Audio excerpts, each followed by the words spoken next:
Hi, I'm Jeffrey Tower, EVP of Corporate and Business Development at ChargeAfter. One of the biggest misconceptions in consumer finance is that buy now, pay later simply means pay in full.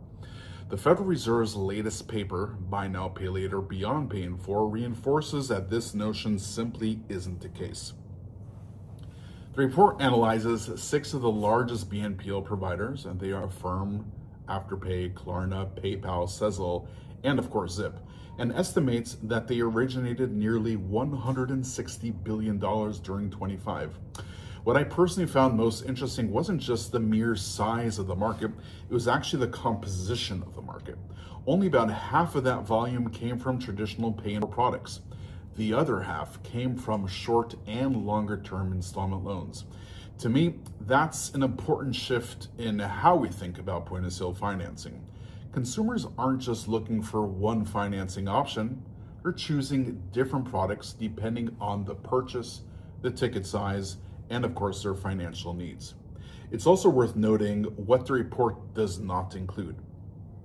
The report focuses specifically on these 6 BNPL providers, but it doesn't include private label credit cards, revolving lines of credit, second look financing, lease-to-own providers, or many bank-issued installment lending programs that we're all accustomed to seeing. That makes me wonder, what does the full point-of-sale financing ecosystem actually look like? If we were to combine BNPL, private label credit cards, revolving credit, installment lending, second look financing, and lease-to-own into one single view, how large is that market?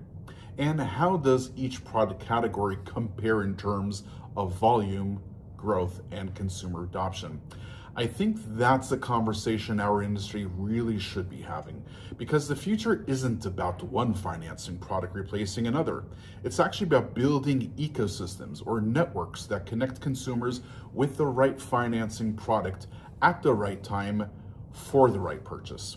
I'd love to see more research that takes this broader view of the market, because I think it would tell an even more interesting story.